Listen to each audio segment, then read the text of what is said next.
Durante mais de 3 séculos de escravidão no Brasil, milhões de pessoas aparecem em inventários, registros de compra e venda, processos judiciais, anúncios de fuga e listas de batismo. Às vezes, sabemos idade, profissão, origem, preço, cicatrizes e até quais roupas vestiam quando escaparam. Mas quase sempre existe um problema. Quem escreveu o documento foi o senhor, o tabelião, o juiz, o policial ou o comerciante. A voz do escravizado chega até nós, filtrada pela pessoa que o possuía, perseguia, comprava ou julgava. E então aparece Mahoma Gardo Bakwaqa, um homem nascido livre no interior da África Ocidental, capturado, levado pelo tráfico atlântico para Pernambuco, escravizado no Brasil, vendido de um proprietário para outro, conduzido ao Rio de Janeiro e colocado num navio mercante que, em 1847, chegou a Nova York. Ali ele fugiu, foi preso, escapou novamente, passou pelo Haiti, voltou aos Estados Unidos, estudou, seguiu para o Canadá e, em 1854, transformou suas lembranças num livro publicado em Detroit. Por isso, a sua história é extraordinária. Em vez de observarmos a escravidão apenas pelos documentos de quem administrava o sistema, podemos acompanhá-la pela memória de alguém que esteve dentro do porão do navio e dentro de um cativeiro brasileiro. E essa diferença muda muito. Olá, eu me chamo Leandro Cocan e esse é o Vasculhando a História aqui no Spotify. Hoje vamos conhecer a incrível trajetória de Mahoma Gardo Bakwaqa, um homem que viveu a escravidão e deixou registrada a sua própria história.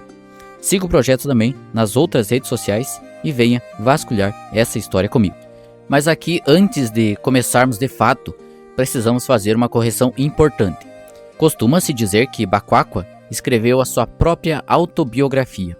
A afirmação é válida quanto à autoria da experiência narrada, mas o processo material foi mais complexo. A edição de 1854 informava que o texto havia sido escrito e revisado a partir de suas próprias palavras por Samuel Morey. Bakwaqa contou a sua história. Morey organizou e editou o material em inglês. Isso importa porque a obra pertence também ao gênero das narrativas de escravizados ligados ao movimento abolicionista anglófono. Alguns trechos carregam retórica cristã e abolicionista em que a mão editorial provavelmente aparece com muita força. Mas Bakwaqa não era um homem sem experiência com a escrita. Ele havia frequentado a escola corânica, ou seja, um centro de ensino islâmico tradicional dedicado ao estudo, leitura e memorização do Alcorão, que é o livro sagrado do Islã, além da alfabetização em língua árabe e também a transmissão de valores religiosos e morais. Também aprendeu português e depois o inglês, e cartas suas sobreviveram. Portanto, a forma mais rigorosa de apresentar o livro é esta. Trata-se da narrativa autobiográfica de Bakwaqa, baseada em suas memórias e palavras, mas registradas e editorialmente medida por Samuel Morey. Muito bem, então feitas essas ponderações, vamos para a história, que é o que realmente nos interessa aqui. Mahoma nasceu provavelmente na década de 1820, possivelmente por volta de 1824, na cidade em que o livro chama de Zougu, hoje identificada como Djougou, no atual Benin. Naquele período, Djougou, a cidade, fazia parte do universo político de Borgu e era um centro comercial importante. Bakwaqa vinha de uma família muçulmana ligada a redes mercantis. Seu pai teria sido um comerciante próspero e, pelo lado materno, havia igualmente conexões religiosas e comerciais. E pessoal, e só um parênteses aqui, talvez uma palavra ou outra aí, nomes de cidades ou nomes próprios, a pronúncia não vai estar 100% correta, tá? Então eu deixo esse aviso aqui só, beleza? Quando criança, Bakwaqa frequentou a escola corânica e foi aprendiz de um tio ligado ao trabalho com metais. Só isso já desmonta uma caricatura persistente. Bakwaqa não veio de uma África sem cidades, educação, comércio ou religião, esperando a Europa aparecer com um manual de civilização debaixo do braço. O seu próprio nome preservava a memória familiar. Gardo, provavelmente gado, era associado na região a criança nascida depois de gêmeos. Baquaqua contou que sua mãe tivera gêmeos antes dele e que ambos morreram pequenos. Depois de atravessar continentes e perder quase tudo, aquele nome continuava carregando uma história de família. Ainda jovem, Baquaqua acompanhou o irmão mais velho à região de Daboyá, onde havia uma disputa política e militar. Segundo a reconstrução de Paul Lovejoy, ele estava entre pessoas que levavam grãos para a frente de batalha quando foi capturado. O seu irmão conseguiu resgatá-lo. Essa primeira experiência é importante porque mostra que a captura na África não significava automaticamente travessia atlântica. Existiam diferentes formas de cativeiro, incorporação e resgate. Depois de retornar à região de Djogou, Baquaqua entrou no serviço de uma autoridade local, aparentemente o chefe de Sobrokou. E aqui a sua narrativa ganha uma sinceridade curiosa. Ele não tenta apresentar a própria juventude como impecável. Admite problemas com bebida e comportamentos que o colocaram em conflito com moradores locais. A reconstrução histórica sugere que acabou capturado numa aldeia próxima depois de furtar bens ou plantações. Há ambiguidades nessa parte da história, inclusive sobre sua condição no serviço da corte. Mas o ponto fundamental é simples: quaisquer que fossem seus erros, isso não tornava legítimo vender um ser humano para outro continente. Na segunda captura, ninguém conseguiu pagar o seu resgate. Baquaqua foi vendido e levado para o sul. A rota levou em direção a Daomé e a costa do Golfo de Benin. No início, Baquaqua ainda podia imaginar que alguém o reconheceria e o resgataria. Conforme era transferido para lugares cada vez mais distantes, essa esperança diminuía. E essa talvez seja uma das formas mais cruéis do tráfico. Não retirar apenas a liberdade, mas afastar uma pessoa das relações sociais que poderiam protegê-la.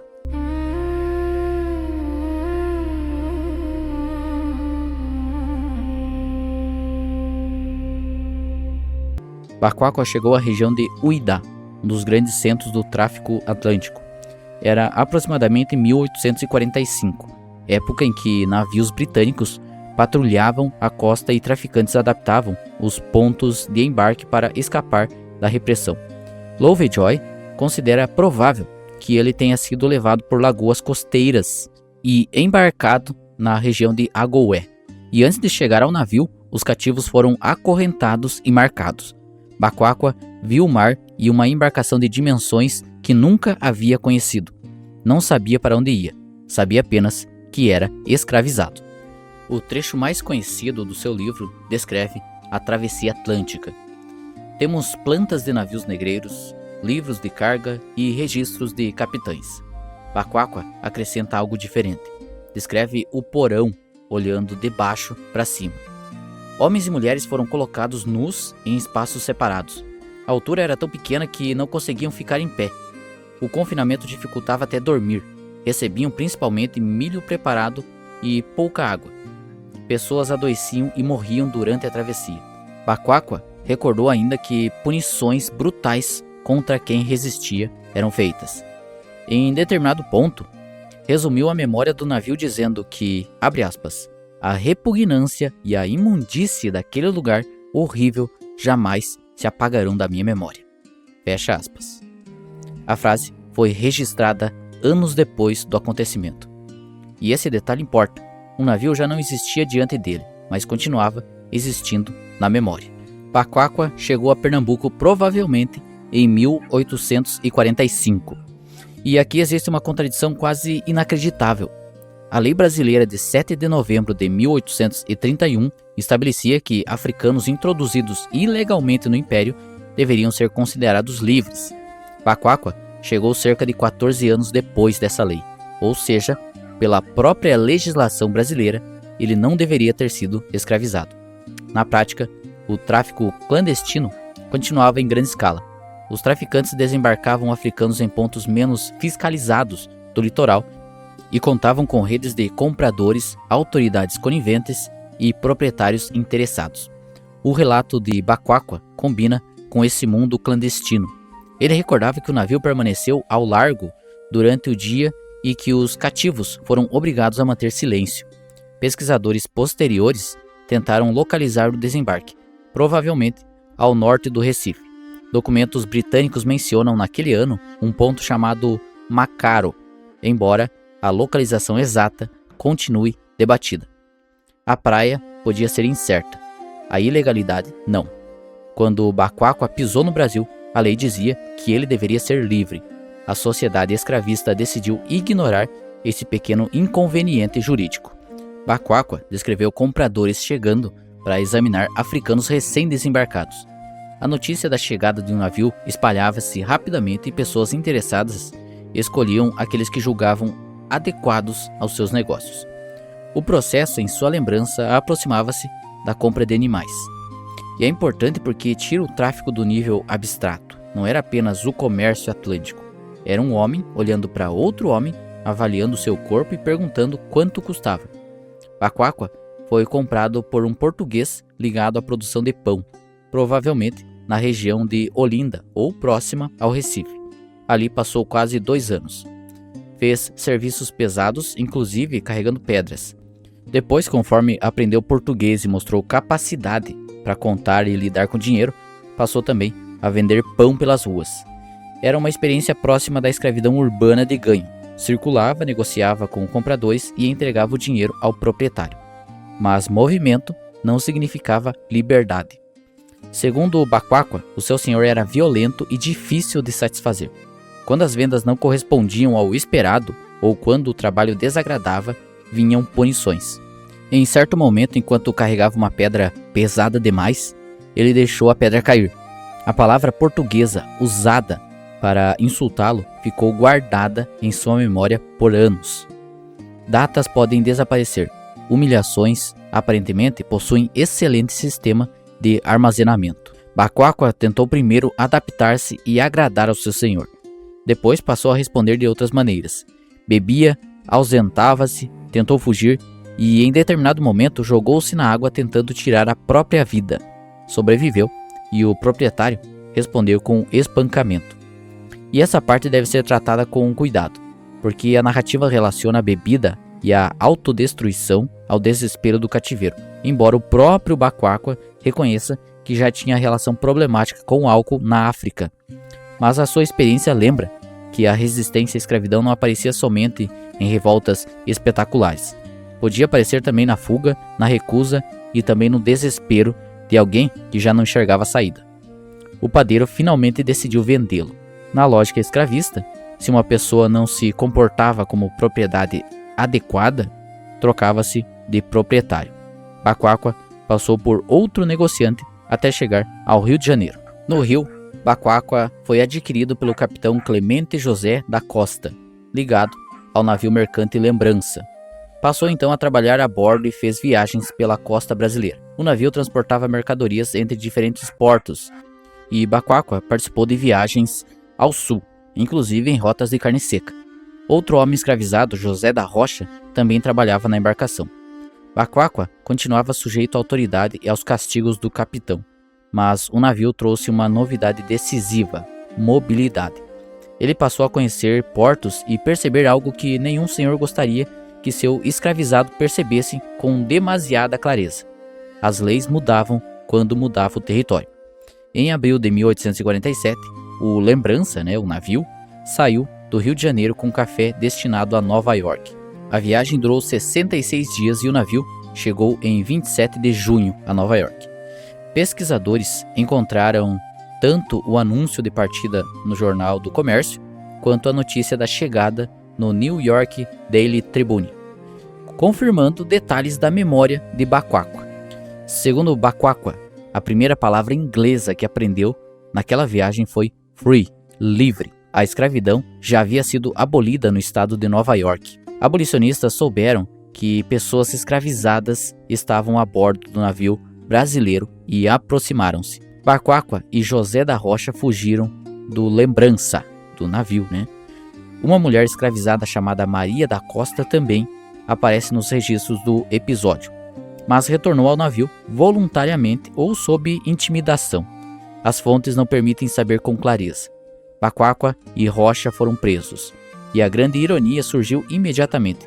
Chegar a um estado livre não significava que a sua liberdade estivesse garantida. abolicionistas pediram habeas corpus, mas os tribunais entenderam que os dois eram membros da tripulação de um navio brasileiro, sujeitos às normas de deserção marítima. O fato de serem escravizados acabou subordinado à questão diplomática. A justiça decidiu devolvê-los ao capitão. A Terra da Liberdade tinha, aparentemente, um departamento jurídico bastante criativo. E rapidinho aqui, gente, antes de continuar, o Vasculhando a História é um projeto independente, não existe nenhum financiamento.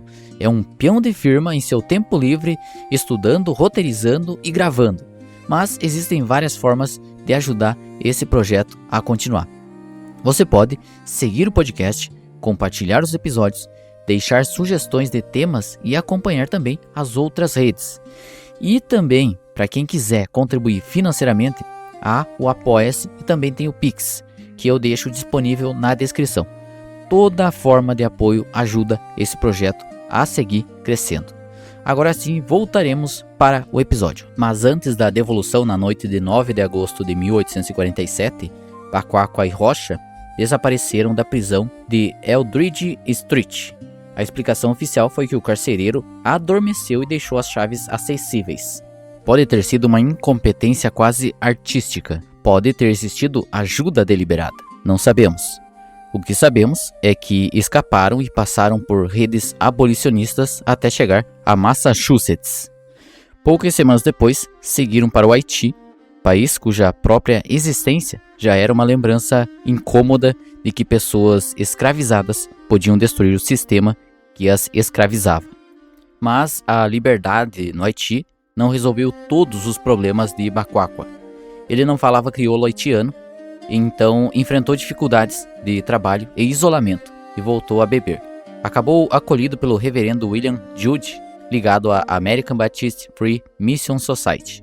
Em 1848, converteu-se ao cristianismo e foi batizado. Isso poderia parecer o fim de sua identidade religiosa anterior. Não foi tão simples. Baquaqua havia crescido como muçulmano. Mesmo depois da conversão, continuou usando o nome Mahomá e, numa carta posterior, tentou escrever uma fórmula religiosa em árabe.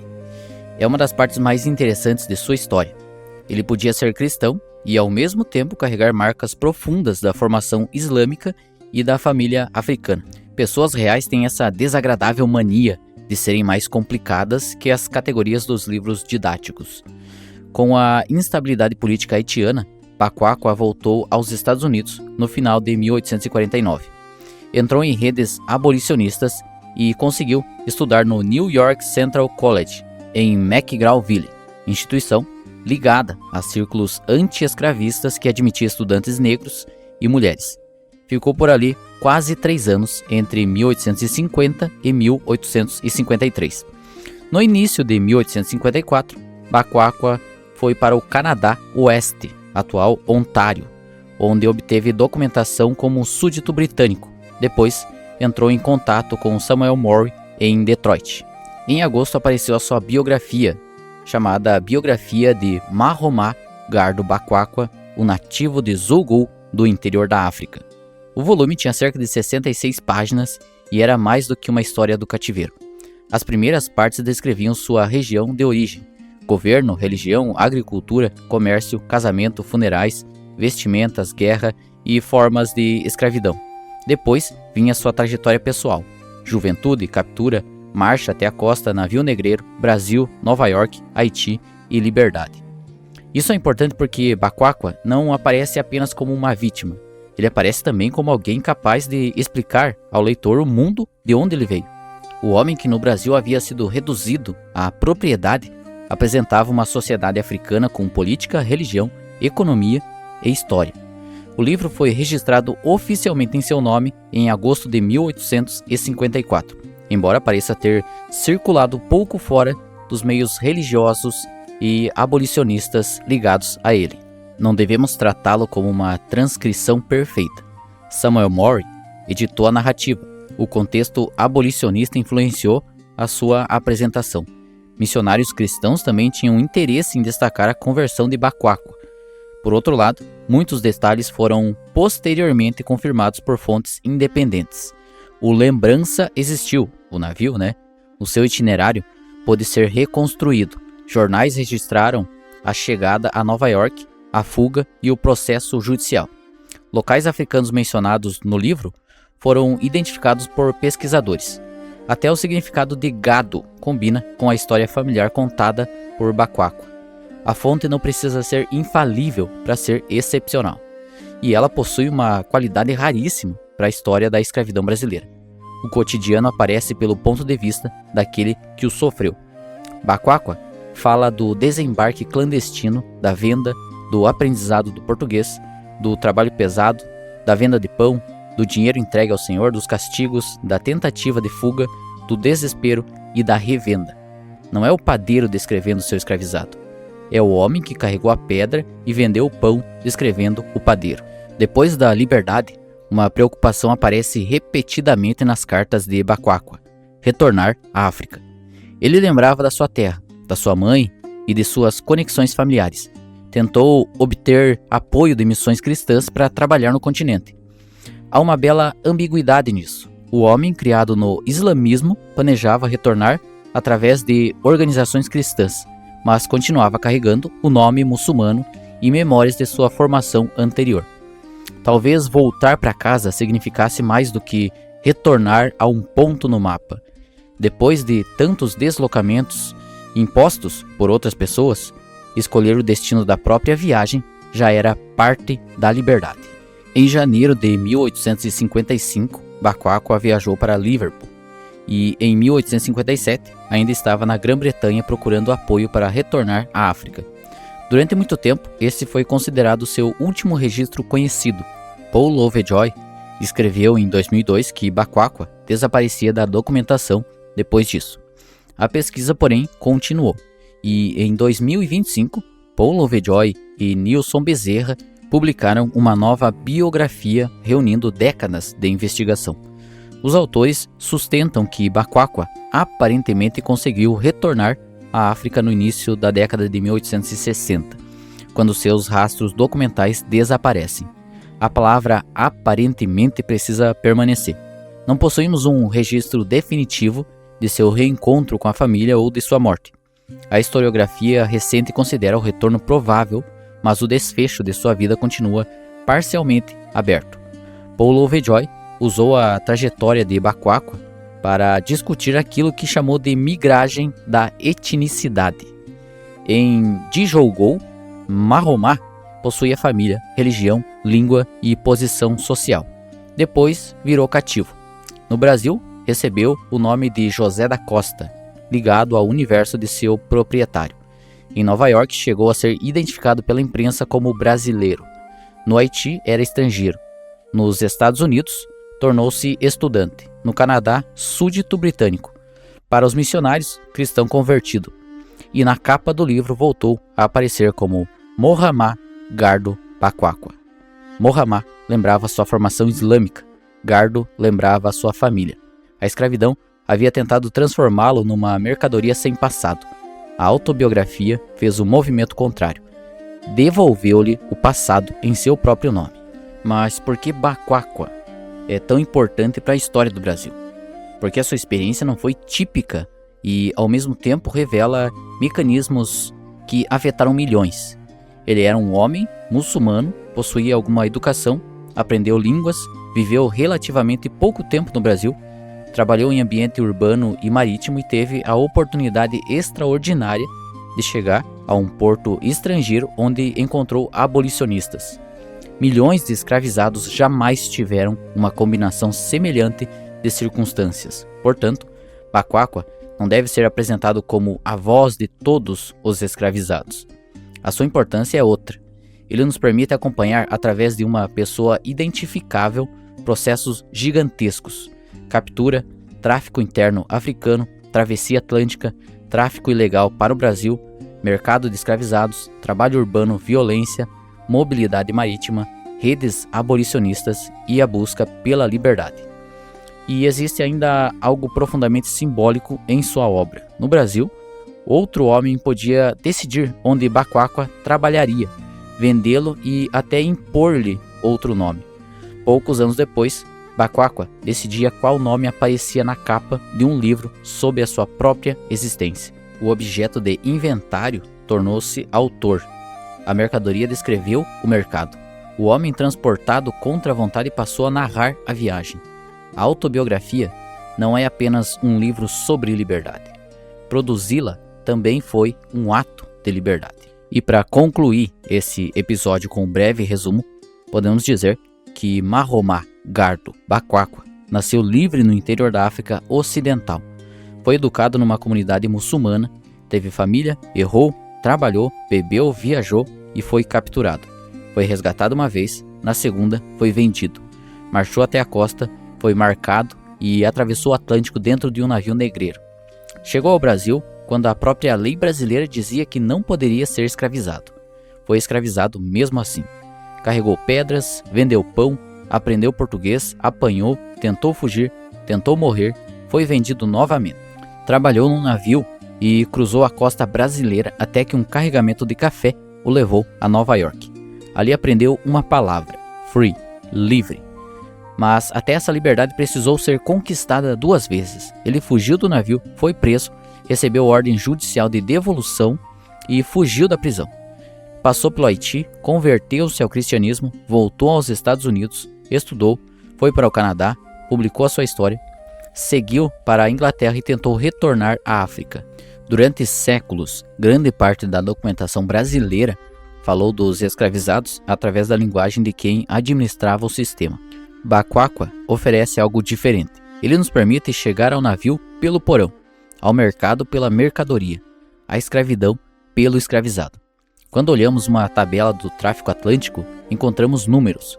Quando lemos Baquaqua, encontramos alguém lembrando a mãe, uma palavra portuguesa usada para humilhá-lo, a falta de água no navio e a cidade onde nasceu.